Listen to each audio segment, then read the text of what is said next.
Superman. James Gunn teases Superman sequel. That is not Superman 2. Weighs in on toxic fans following the San Diego Comic-Con threats. So let's go with this one. Here is, despite seemingly confirming plans for Superman sequel, James Gunn has reiterated that his next project will simply put the Man of Steel front and center. He's also weighed in on toxic fandoms. Josh Wilding writes, yesterday, DC Studios' James Gunn seemingly confirmed that he's developing a Superman sequel. The movie has become the Man of Steel's first solo outing to pass $300 million at the U.S. box office and recently surpassed $500 million worldwide. A sequel would make sense then, but just as fans are starting to get excited, the filmmaker clarified that he was referring to the next movie he's writing that will see Superman play a big role in the story, but isn't Superman 2. This is the same movie, he told a fan on Thread. Superman has a major role. It's not Superman 2. He later added it's a ways off and somewhat muddled the waters by sharing his definition of a direct sequel. I'm not sure how you define direct sequel. I pretty much think of Peacemaker Season 2 as a direct sequel. Gunn has seemingly shot down the idea of the movie being a world's finest team-up with the Batman and with Supergirl set to swoop into theaters next summer. It's hard to say what the Kryptonians' next DCU project will be. Superman vs. the Authority has been mentioned online, suggesting Gunn could make a Guardians of the Galaxy-style ensemble with the Man of Tomorrow front and center. If that is the plan, it's likely based on Grant Morrison's Superman and the Authority comic book series. This is now the you see this. Well, you can see why it's getting confusing, because very solid advice, James. Now Superman is out, the press tour is finished. Do you have any time to relax? He said Peacemaker press and then sequel writing. So you can see where traditionally people would think, oh, you're doing a sequel. We talked about this yesterday. And he said, when are you going to tease a sequel? I just did. So right there, I think it seems like you're making a sequel. And then he says, yes, sorry, this is the same movie. Superman's a major role. It's not Superman 2. Then he clarifies it, obviously. So yesterday, I talked about this with Steph, because Steph thought that maybe it would be direct sequel. And I said, I don't know. I think it's the same freaking movie that he was talking about. I just think that you can still do that and put Superman front and center, and essentially what he said. Because with you just have to continue the events of what happened in Superman. It's going to address heavily on what's happened in that movie, but it's not going to be a Superman story. Superman will be in it. He'll be leading it. He'll be doing whatever the charge, but it's not going to be focused on like him and his family and all that. It's him in an adventure. So that's why you can kind of see the sequel. But Coy, you hear this, the Authority type rumor. Is that something that carries some weight, or do you think it'll be something different? I don't think it's going to be the Authority, because that's the one they keep expressing having the most difficulty with. Like, they've made it pretty clear the Authority's not as fast-tracked. So I don't think it'll tie that way, but I do think we met a lot of characters that have their own arcs in comics, and I think that's the direction. I think it's someone we met in the movie, in a team-up movie. I think that's a smarter way to go than leaping to World's Finest. I think that's a smarter way to go than leaping to Justice League. But the question is, like, what tone is it going to be? I think it's a really cool thing. You've got David Cornsweet as a relative unknown before the movie, because I mean, his schedule isn't crazy. So like, you can do another movie with whoever the next person is going to be with David Cornsweet. So I think it's a fun way to build a universe. I think, the X-Men universe very much focused on Hugh Jackman Wolverine and then built out around it and like had a lot of other characters. And I think we look at shared universes now and think of like the weight of everything, but we've done this sort of thing before in different ways. So I'm really curious how the DCU wants to choose to go, because there are other paths, and Peacemaker season 2, he's describing as a direct sequel. So where are we at the end of this year? Right. Because like when that show ends, what does that mean for our next step? Sure. Winston. Yeah, I kind of just I would love for James, as you have said, to just get off of social media for a little bit. I would love for him to just go be an exec. It doesn't mean that I don't love his interaction. I genuinely do. But I think I have said this over and over and over again. I really wish that studios would stop giving me their 5 and 10 year plan and just let me focus on the next 2 to 3 years. You know what I mean? Just because then there's a lot of promises. And I know there's been back and forth. I was reporting earlier from Comic Book Movie that the Authority is done, that they're done with it. I don't know if that means now he's bringing it back in. I don't know. I would just rather be like, cool, Lanterns is coming, Supergirl is coming, and we know the Brave and the Bold is finally good to go. Great. Let's focus on that for the time being instead of spinning me up about all this other stuff, especially because there is plenty to already be excited about. It's not like we're devoid of things to get us hyped up. And so I guess that's just where I get a little frustrated is I'm like, you good, go right to your heart's content. You don't always have to engage in this kind of stuff. There's other things that you can engage with that I think would still get people hype. So but that's just my 2 cents. All right. I know you all heard of Viagra or Cialis, maybe even tried them. If you're looking for something beyond the usual pill, I got it. Rougiette Ready. If the usual pill isn't doing the trick, Rougiette Ready, it could be the answer. It's a 3-in-1 formula. It dissolves under your tongue, absorbs fast. You'll be ready in just 15 minutes on average, not hours, and effects can last up to 36 hours.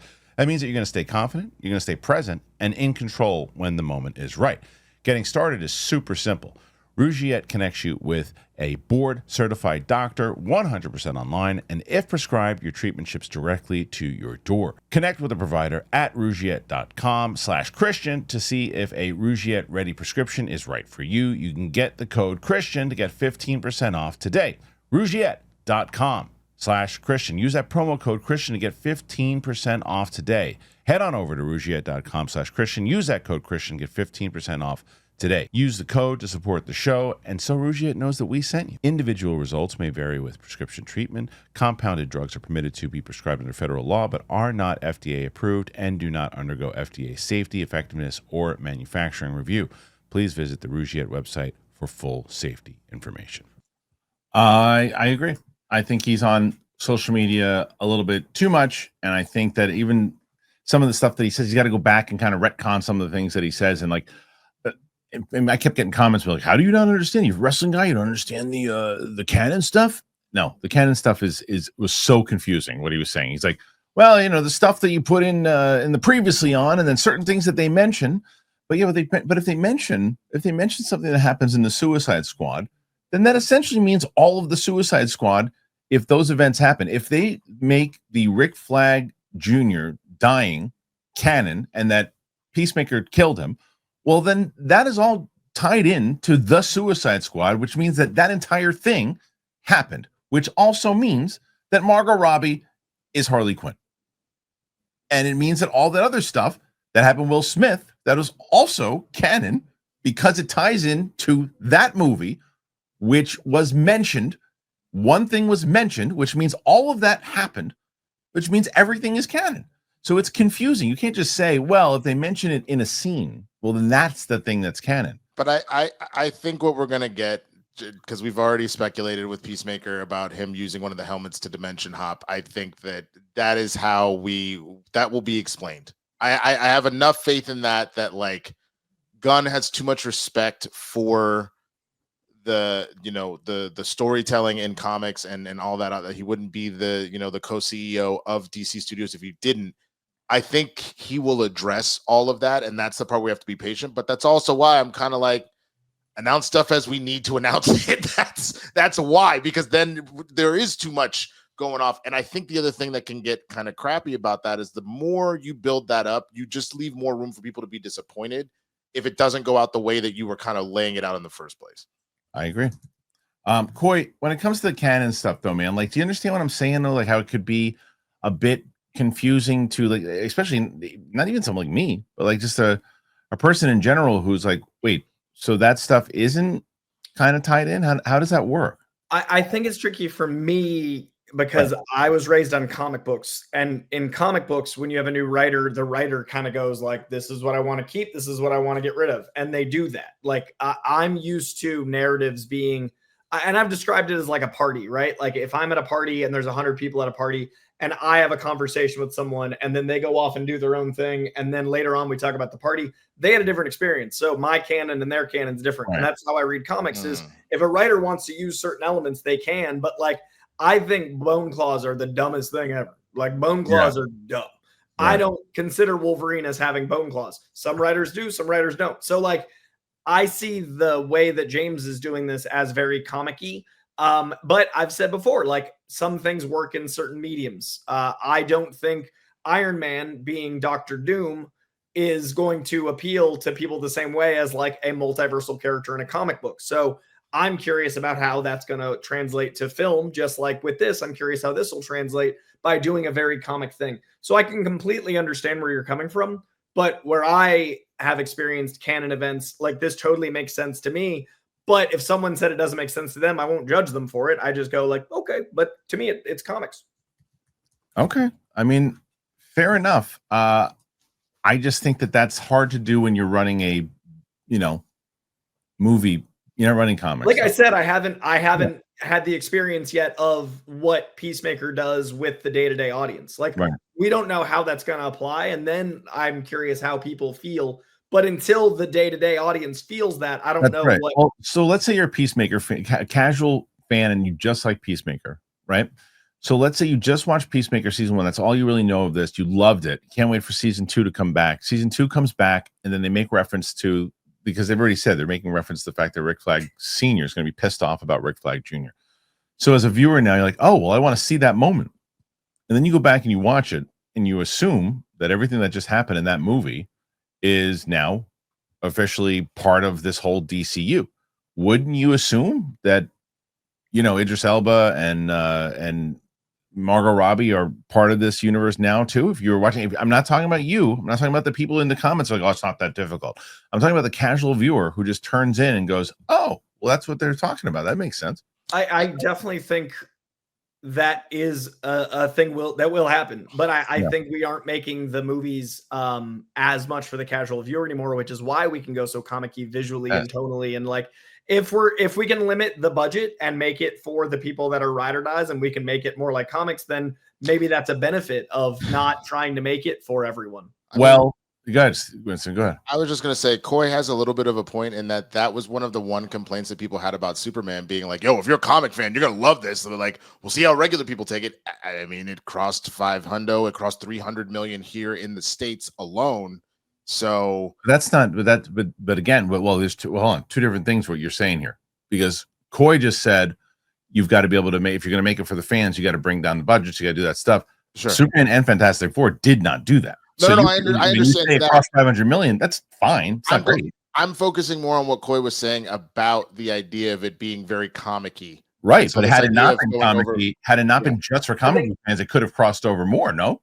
But Winston's saying that we have enough comic fans now that we can, like Winston, I think like we have, it's a bigger pool. It's a base. It's a bigger base. Yeah, the base is bigger. I also think I think the more broad you make something, the less good it tends to be. Like if also you make something for everyone, it's for no one, because it's just slop. And I think that if you make things that are specific, you tend to get more people to find that.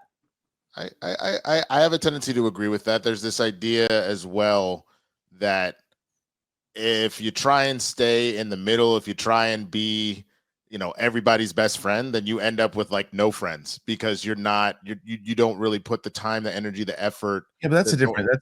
You guys are talking about. But you could say the same thing with art, with music, with TV shows, with movies. Is that you want to make your sound specific to the audience you're really trying to hit? Like I understand what Fort Roger movies are, obviously, and you trying to make money, but that's all. I think, like, for example, you can do both. I think you can make a movie that you are really going towards hardcore fans and giving them some stuff that they just love and put in there, and then you can also not lose other fans who feel like, oh, that was just a good solid movie, and a lot of the references don't go over your heads, and you just like, if you're not, I think you can do both without just being like playing in the middle. You could make. I don't think it's one or the other. I just don't agree with that. I think when you trust your audience, like Fantastic Four did and Superman did, and like valued the audience versus making something that's for everyone like Cap 4, then Cap 4 had nothing to say, and it felt. I don't disagree with that. I don't disagree. That's what I'm speaking to. Is like I think letting the audience find your film sometimes is a benefit, and I think if you're building a universe, But we haven't seen Peacemaker, so we don't know how that's going to go. You know what it is? Here's an example of two, is that I think you just said it with both Fantastic Four and Superman. I think Fantastic Four and Superman both did the same thing, where they really made it for the comic book audience in the way, because there's so many Kirby and Lee like references and homages and all that stuff. I just think Fantastic Four did a little bit more subtle to the audience where it didn't feel like it was just exclusive to the comic book audience, I guess maybe is why. So I think you can still do that without making it so, well, that's just who it's for. And I don't think they should ever go like, this is only for comic fans. But I maybe that's what it sounded like I was saying. But I do think you should make something that is aiming at a target demographic. Sure. And we are more comic-y than ever. And that makes it more digestible to do canon events in denser space. Okay. So that is an argument that I've always made and agree with, that what you should, and I make this argument for Star Wars, right? You can take this stuff that really resonated to the core fan base, right? Make that and expand it, like Last of Us did season 1. And all the people who played that game loved it because that's what got them hooked on it while they were playing the game. And then they essentially did that and expanded on it for a wider audience. You didn't have to play the game and you still got it, but they made it for the core audience and they responded to that and they expanded on it. It's the question is, can you expand on it? And I always say that with Star Wars. It's like, okay, let's take that hardcore thing that people really liked, make it for the audience that loved it, but then catch a wider audience with that net. And I think that's just kind of the difference what we're saying. It's like, okay, because Superman expanded a little bit, it didn't get that huge net. It got to like 500. It hit that hardcore, and I agree with you guys. The comic book audience has grown, and it hit that audience. And same with Fantastic Four too. They didn't do phenomenal. It did fine. They both have they just went like here. They stretched out a little bit, and then it's just going to kind of teeter off. It didn't like explode like Deadpool and Wolverine. That's a movie that expanded everywhere, not just for the hardcore audience. But I think that's not fair, only in the sense that you got to remember, similar to Spider-Man No Way Home, you had a built-in 20 years of a send-off type thing that also kind of pushed it over the edge. Yeah, it's 100%. So, but that's the only thing about hitting a net that wide. It's not to say that they weren't good. You hit it with an audience in that net. You just kind of proved the point, to be honest with you, because you have Hugh Jackman, who expanded his audience through years of people who weren't even following the MCU, through X-Men and other things. And here's a hardcore character. So if you weren't following it, you just want to see him as Wolverine, you just liked him, you're just paying a ticket to see it. It expanded that much. I get what you're saying, but I'm saying that you just mentioned about sustainability. That's not sustainable, because that was specifically building off of nostalgia and closing out 20 plus years. I'm not saying it's sustainability for that. I thought that was the whole point of this conversation, is that we want to make sure that comic book movies as a whole are doing things that sustainably continue to bring more movies in general. How you do it, if you don't try to expand to get everyone in general, is what I'm saying. It is harder to get more people to buy tickets, is what I'm saying. No. I get that. I guess that's the other thing, is that since the one thing that then becomes tricky to compare a Deadpool and Wolverine and Spider-Man to a Superman and a Fantastic Four is the fact that one is starting, one is ending, and one is ending because I am playing on your heartstrings from, hey, Toby's in this one. Right. Versus, hey, I'm setting a whole brand new thing up. Do you know who David Cornswood is? You don't, but you'll learn. That's the only thing that they're kind of hard to compare each other. Nah, Superman. But we can go round and round and round in this. Either way, what do you guys make of all of it? Put your thoughts in there. Let us know.